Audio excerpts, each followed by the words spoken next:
Espada, não. Kilt, não. Armadura, também não. Pintura no rosto, não. Pelo menos o nome dele é William Wallace, né? Eu acho que eles acertaram nisso.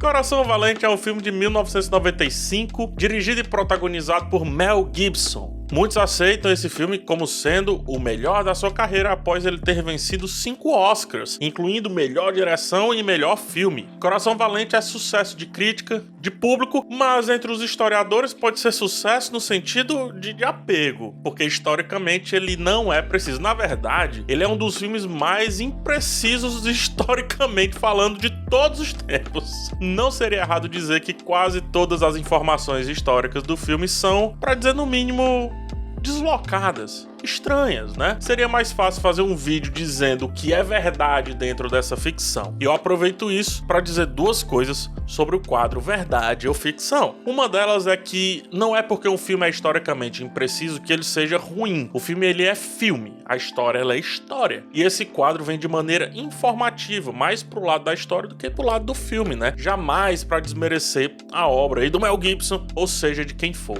Coisa número 2, Coração Valente pode ter uns 4 vídeos tranquilamente, e aqui eu vou trazer apenas alguns pontos para começarmos essa brincadeira, show? E esse roteiro eu fiz em parceria com meu amigo historiador Wilson Júnior, deu um trabalhão, então cogita se inscrever no canal e também deixar o seu like. O filme diz que o rei Alexandre morreu em 1280, o que aconteceu na verdade em 1286, até aí ok, nada demais, 6 anos. O erro maior aqui se dá quando o rei Eduardo I entra para mediar a situação, no caso a disputa de vários nobres pelo trono, fazendo com que a Escócia vivesse uma guerra civil. É fato que o rei Dudu, ele estava nesse cenário, mas muito antes de ser chamado como o filme mostrou, porque ele já almejava a coroa há algum tempo, mas na verdade há um bom tempo, uma vez que a neta do rei Alexandre III, a Margarida, não havia deixado herdeiros após sua morte. O rei Eduardo, ele teria que escolher o rei Dudu. O rei Dudu teria que escolher entre Robert the Bruce e John Balliol, ou como eu falava, João Balliol. Ele escolhe o John, que aceita o domínio inglês sobre a coroa escocesa. E Eduardo, ele faz várias demandas que provocam os nobres escoceses, faz com que eles se rebelem e então ataquem a Inglaterra. Em retaliação, Eduardo invade e subjuga a Escócia em 1296, o que pode ser visto em outro filme, no caso O Legítimo Rei da Netflix, um filme excelente, tem crítica no canal. Coração Valente dá a entender que essa ocupação inglesa vem de muito tempo, mas aqui que tá o erro. Na verdade, é algo bem recente e que se passa apenas um ano antes da rebelião do Wallace, né? Rebelião de Wallace, mais precisamente, que aconteceu em 1297, ou seja, não confie nas datas mostradas em tela.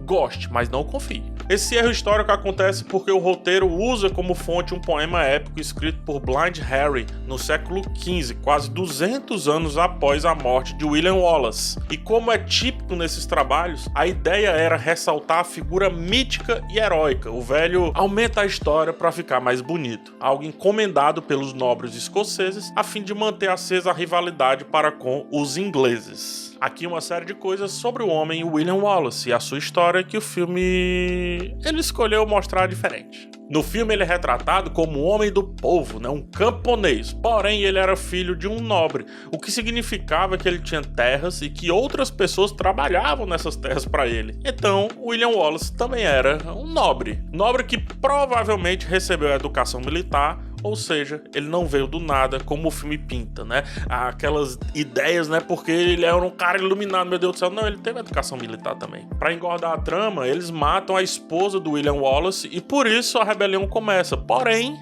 não é aceito pela historiografia que o Wallace se casou. A suposta esposa foi uma criação posterior para reforçar o mito. Do ponto de vista romântico, faz até sentido colocá-lo como o cara que sofre após esse revés na sua vida, né? E o pai do William Wallace, né, o Alan Wallace, que no filme é retratado como Malcolm Wallace, enfim, ele também não morreu, olha só, ele não morreu quando... Quer dizer, ele morreu, mas não quando o William Wallace era jovem, como o filme mostra. Que é mais um drama criado ali para a história seguir ali com peso narrativo, né? O historiador Gary Stewart, ele debate bastante sobre isso e também sugere que ele poderia estar vivo na rebelião do seu filho, ou seja, o filho estaria lutando ao lado do pai naquela confusão toda. Tudo que envolve o nome desse cara, né, do William, pode ser dado como impreciso por conta da construção e manutenção do mito, como eu estava falando, que é para forçar esse nome como sendo um herói novo, né, um herói para todos governar, que entende a dor de cada um e por aí vai. Não era bem assim, mas ele entendia as dores por outros motivos. O filme mostra a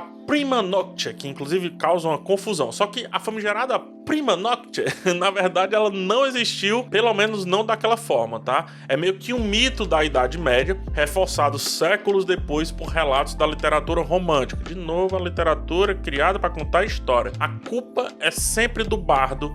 Se você joga RPG, sabe do que eu tô falando. Não há nenhum registro histórico dos ingleses impondo a Prima Nocte para Escócia, mas funciona bem para deixar o espectador comovido e também para fazer o plot do casamento em segredo, que é muito importante para a trama do filme. Falar um pouquinho de guerra, o filme ele mostra os escoceses pintando o rosto, quase como se fosse uma marca. Isso ficou, todo mundo, né, sabe. Não, os escoceses andam de rosto pintado, gente. Se não anda de rosto pintado, não é escocês.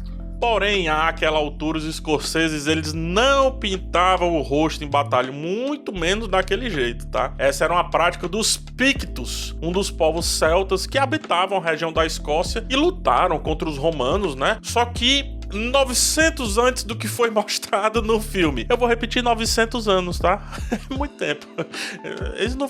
Os Pictos pintavam o rosto, os escoceses ali naquele momento, não. Pintavam o rosto, não. Inclusive, esse filme colocou no imaginário popular outra coisa ligada aos escoceses em termos de estética, né? No caso, o kilt, aquela vestimenta tradicional, uma saia quadriculada que os guerreiros utilizavam. Porém, isso só poderia aparecer no filme se o William Wallace e os seus homens ali tivessem viajado no tempo, porque essa vestimenta ela só vai se destacar na Escócia no século 17, justamente, olha só que bizarro, né? Justamente por influência da indústria têxtil inglesa. Conforme explica o maravilhoso livro A Invenção das Tradições, do querido Eric Hobsbawm. Inclusive, se você gosta desse assunto, leia todos os livros do Eric Hobsbawm, é uma leitura muito boa. Era dos Extremos é fabulosa. Princesa Isabel, que tem um caso com William Wallace no filme, na verdade, ela ainda estava na França até depois da morte dele, né? E ela tinha, assim, uns 3 anos de idade na época da rebelião. Algumas fontes apontam que ela tinha 9 anos de idade, e outras fontes apontam que ela tinha 6 anos de idade. Mas é importante dizer que entre 3 anos e 9 anos, e fora a distância geográfica, eles dificilmente tiveram um caso como o roteiro apontou. Falando sobre a grande vitória apresentada no filme, o filme chama de A Batalha de Stirling, e vários erros históricos acontecem ali, mais diversos erros. A cena é considerada como uma das melhores cenas de batalha de todos os tempos do cinema, e eu concordo. Cena espetacular. Mas ela sequer mostra a ponte que existia ali na batalha real e que decidiu a batalha real. Essa é uma batalha muito famosa pela vitória estratégica dos escoceses, não necessariamente é uma vitória da força. Havia ali uma ponte muito estreita que só permitia de 2 a 3 homens passarem por vez, e se a cavalo, só um homem por vez montando um cavalo, 1/3 do exército inglês resolveu atravessar a ponte e aí ficou encurralado. Os escoceses atacaram e massacraram as tropas inimigas que tinham baixa mobilidade por conta das armaduras pesadas e também dos cavalos. Muitos cavalos e soldados se afogaram no rio tentando atravessar voltando, dado ali o desespero que houve ali na emboscada dos escoceses. É uma batalha sensacional como ela é descrita na realidade, e é uma batalha mais da inteligência do que de fato da força, tá? Mel Gibson ele colocou os escoceses no filme lutando sem armadura, né? Eles praticamente só de kilt, e os ingleses totalmente equipados. Isso também não é aceito, porque a grande vantagem estratégica foi pelo conhecimento geográfico e o tempo certo do ataque também, né? Um time, como utilizando aí uma expressão em inglês, né? É fácil entender que pro filme isso não seria tão bonito quanto foi mostrado, e então o roteiro ele preferiu trocar a vantagem geográfica por uma desvantagem na vestimenta dos escoceses. Só que é muito provável que os escoceses usassem equipamentos similares aos ingleses. Não necessariamente na mesma qualidade, mas muito similares. Tecnologia, gente, vence batalhas. O exército sem armadura e sem armas apropriadas, digamos assim, não vai ganhar de um exército equipado em uma batalha de campo aberto, como retratado no filme. Pode até perder gloriosamente e aí seja narrado como uma vitória, mas vencer de fato ali na quantidade, bem difícil mesmo. É até mais provável que o William Wallace também ele não estava com aquela espada conforme retratado no filme, né? Ele é retratado como empunhando uma espada dupla e longa, só que na verdade a configuração mais precisa seria de uma espada e um escudo. Era exatamente o que os guerreiros usavam naquela época específica, porque as espadas de duas mãos, elas entraram em uso muito depois, assim, apenas lá no século XVI. Na Batalha de Falkirk, ou Falkirk, como eu falava antigamente, o filme dá a entender que os nobres foram comprados e por isso eles saíram da batalha. Só que na verdade, provavelmente eles só fugiram de uma batalha perdida, o que era bem comum, porque vale lembrar, eles eram nobres. E nobre é um bicho que sabia sobreviver. Não fazia sentido eles serem comprados, porque se eles fossem derrotados e mortos, os inimigos poderiam simplesmente anexar suas terras sem tantos problemas assim de negociação posterior às batalhas, que foi o que aconteceu. Houveram muitos problemas de negociar as terras com os nobres. Sobre esse lance de nobre sobreviver, negociação de terra, não é no mesmo contexto, porém é a Idade Média, dá uma olhada no filme O Último Duelo. Ele mostra bem como o personagem do Matt Damon, mesmo perdendo batalhas, ele ainda continuava sobrevivendo por ser nobre e aí mantinha as suas terras. Só que voltando ali para Coração Valente, tá? Nessa batalha também conhecemos o famoso arco longo inglês, que vai ficar ainda mais famoso na Batalha de Azincourt. Alguns pronunciam como Agincourt e outros pronunciam como Azincourt. É nessa cena que vemos a famosa traição de Robert de Bruce, o que hoje é até considerado, da forma como foi retratado, um pouco ofensivo para os escoceses, porque para a história da libertação da Escócia, o Robert de Bruce é um herói tão importante quanto William Wallace, talvez até mais em alguns contos, tá? Robert, ele nem tava nessa batalha. Inclusive, o apelido Braveheart, o nome do filme em inglês, é na verdade do Robert de Bruce, que por sinal teve o seu coração levado para uma batalha mesmo depois de sua morte, como se fosse ali um totem sagrado que fosse guiar aquelas pessoas para uma vitória. Depois disso, o filme mostra o William Wallace matando os nobres traidores, o que também não aconteceu. Ele foi para a França tentar uma aliança com o rei Felipe e quando retornou, ele foi capturado, torturado e julgado pelos seus crimes, né? Quando eu falo crimes, não do meu ponto de vista, do ponto de vista inglês, tá?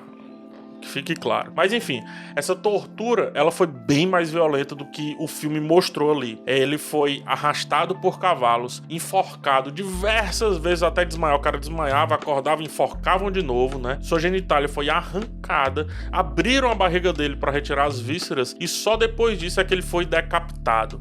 Mesmo depois de morto, ele foi esquartejado e os pedaços foram distribuídos por várias cidades como forma de humilhação para a figura que estava se transformando o nome William Wallace. Para fins dramáticos, é mostrado o Eduardo I morrendo em paralelo ali, né? Naquela ceninha final e tudo, só que ele veio a falecer 2 anos depois da morte dele, a caminho do norte para lidar com alguns escoceses problemáticos, digamos assim.